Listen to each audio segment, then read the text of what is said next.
écoutez Alger Chaîne 3, le journal. Bonjour Fatima Sharaf, mesdames, messieurs, bonjour. Au sommaire de la matinale de ce jeudi 20 février, cette nouvelle consécration pour l'écrivain Mohamed Moulessoul, connu sous le nom de Yasmina Khadra, un prix mondial décroché en Espagne. Yasmina Khadra, félicitée par le président de la République. Nous écouterons le romancier dans ce journal, déclaration en exclusivité pour la chaîne 3. Le président de la République, Abdelmajid Tebboune, met fin aux fonctions du Wali de Relizane, le chef de l'État qui opère également un mouvement dans le corps des secrétaires généraux de Wilaya. Chargé par le président de la République, le chef de la diplomatie Ahmed Attaf prend part aujourd'hui et demain à Johannesburg à la réunion ministérielle du G20, la réunion préparatoire du sommet du G20 prévue à la fin de l'année et auquel est convié le président de la République. Réunion du gouvernement, la situation de la filière marbre en Algérie, les perspectives de son développement, le réseau routier dans la capitale, les rejets industriels, Ouad el-Harrach et Ouad el-Raya, entre autres dossiers passés en revue. À l'étranger, au Proche-Orient, les forces d'occupation sionistes qui poursuivent leur agression contre la ville de Jenin en Cisjordanie, occupée pour le 30e jour consécutif.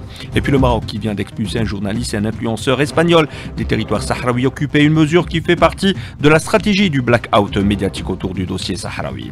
Il y aura également la perspective du mois sacré de Ramadan et de l'Aïd.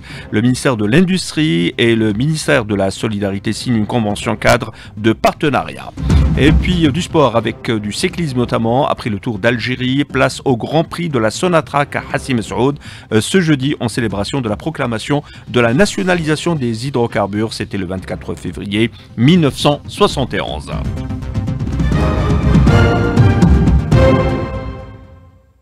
Mesdames, Messieurs, bonjour. Cette nouvelle consécration pour l'écrivain Mohamed Moulessoul, connu sous le nom de Yasmina Khadra, un prix mondial décroché en Espagne, une distinction qui vient une fois de plus illustrer le grand talent de l'écrivain dans le domaine du roman.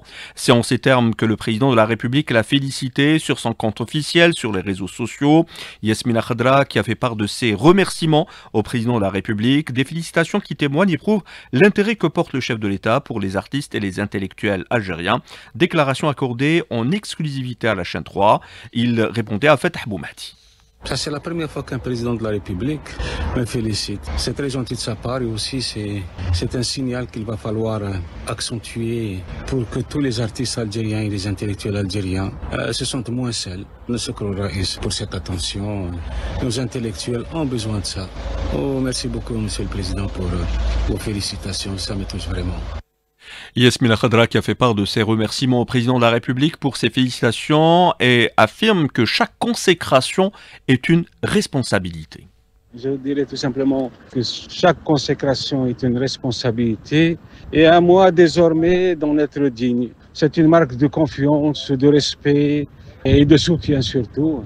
Alors, je suis très content que l'Espagne me consacre pour la 4e fois. J'ai plus de 20 livres traduits en espagnol dans les 3 langues. Voilà, et j'espère tout simplement continuer de mériter l'attention et l'intérêt que me prête mon lectorat. Une consécration mondiale et une première, Linda Bouadma.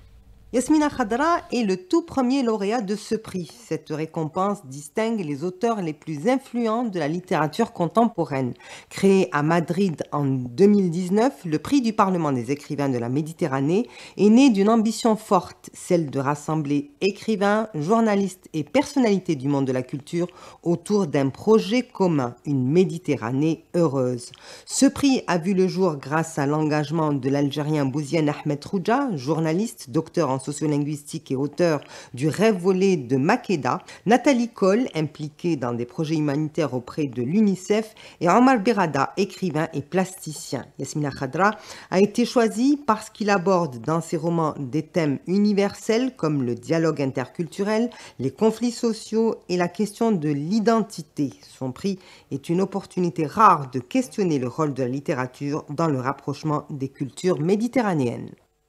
8h04 sur les ondes d'Alger Chaîne 3, le président de la République, Abdelmajid Tebboune, qui a mis fin hier aux fonctions du Wali de Relizane, Sami Medjoubi, est décidé de nommer à sa place Kamel Berken, le chef de l'État qui a opéré un mouvement également dans le corps des secrétaires généraux de Wilaya, avec la promotion de 14 cadres en leur qualité de secrétaires généraux, la mutation de 4 autres vers d'autres Wilayas et la fin de fonction pour 6 autres, et ce sur proposition du ministre de l'Intérieur. Chargé par le président de la République, l'Afrique, le chef de la diplomatie Ahmed Attaf prend part aujourd'hui et demain à Johannesburg à la réunion ministérielle du G20, réunion sous la présidence du président sud-africain. La réunion s'inscrit dans le cadre de la préparation du sommet du G20 prévu au dernier trimestre de 2025, un sommet auquel le président de la République, Al-Majid Tebboune, est invité. D'ailleurs, une invitation adressée par son homologue Cyril Ramaphosa. La réunion ministérielle sera consacrée, pour rappel, à l'examen des développements de la situation géopolitique internationale, ainsi que des priorités définies par la République d'Afrique du Sud pour sa présidence, étant la première présidence africaine du G20 depuis sa création.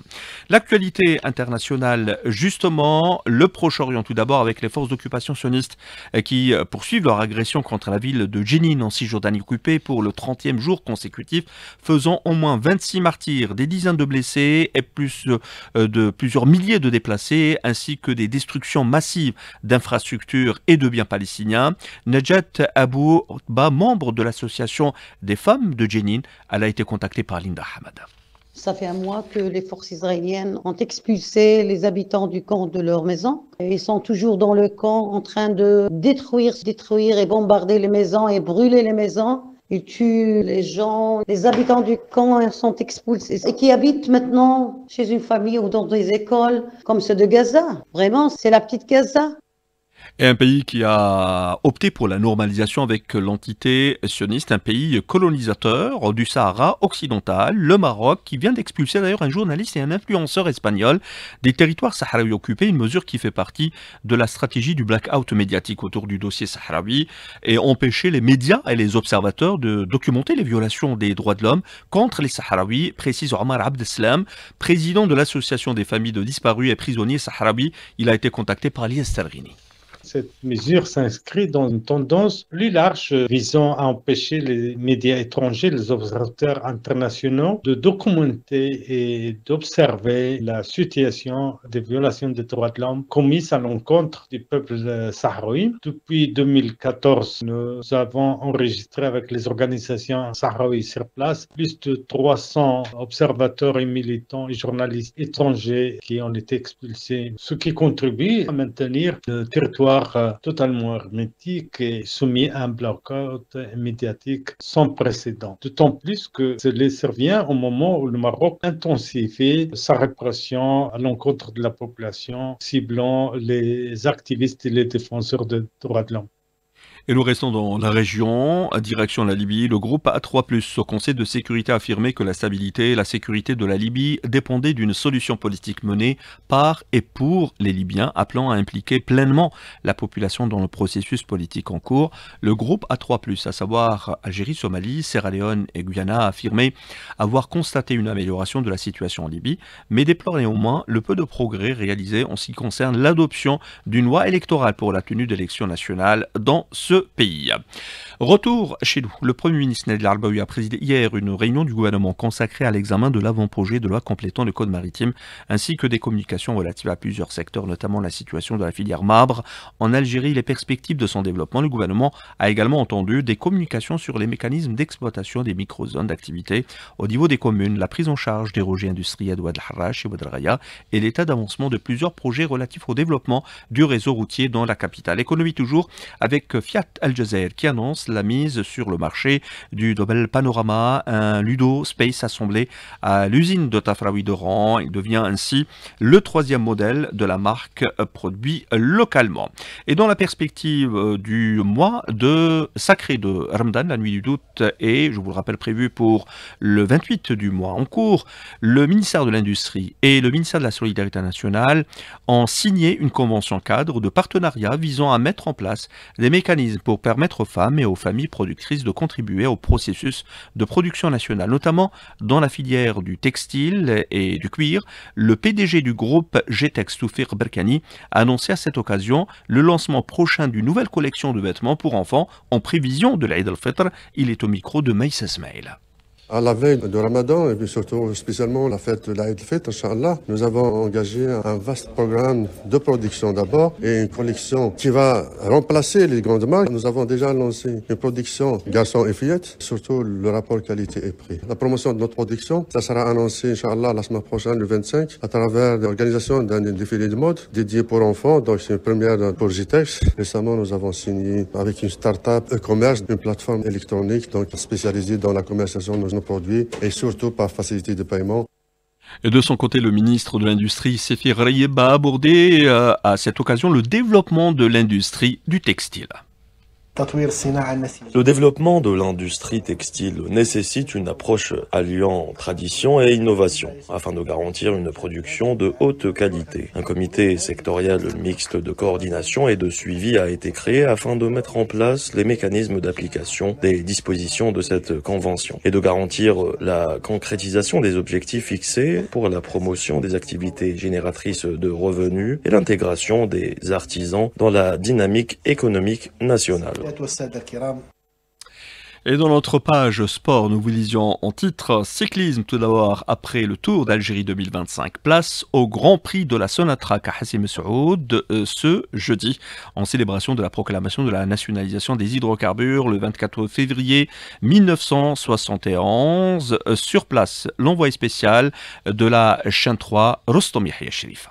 Cette course qui rentre dans le cadre de la 25e édition du Tour d'Algérie verra la participation de 14 sur les 15 équipes qui ont participé au Tour d'Algérie de cette année, dont l'équipe vainqueur du Tour, Madal Pro Cycling Team, avec son maillot jaune, Hamza Ammari. Les 70 cyclistes vont parcourir 4 fois une boucle de 28 km sur la ville de Hassim Saoud. Le sélectionneur national de l'équipe développement, Reda Khalel, nous parle de cette course. Le Grand Prix Sonatrach, c'est une course à part. C'est une course d'une journée où la stratégie et la tactique sera différente à celle du Tour d'Algérie. C'est un parcours qui est rapide, tout dépend du vent, mais ça va être dur à gagner. Le Tour d'Algérie, c'est des courses à étapes, c'est-à-dire à chaque jour on additionne le temps et celui qui a le moins de temps aura gagné le Tour d'Algérie. Par contre, le Grand Prix de Sonatrach, c'est une course d'une journée, donc il n'y a pas de chrono. Celui qui franchit la ligne d'arrivée sera déclaré vainqueur. Le Grand Prix international de la Sonatrach débutera à partir de 11h où le vainqueur remportera 40 points au classement mondial de l'UCI. De Hassim Saoud, Rostom Yahya Sherif pour Alger Chaîne 3. Et il y a eu également du football avec la 17e journée de Ligue 1, le Moulia d'Oran, qui a renoué avec la victoire en battant dans le derby de l'Ouest à domicile l'Espérance de Mostaganem 1-0, alors que le derby Kabyle Olympique Arbou JS Kabylie n'a pas connu de vainqueur. Score de parité, score vierge, 0 partout. Voilà, c'était là la dernière information de cette édition réalisée par Sid Ali Djelali. Merci à vous de nous avoir prêté attention.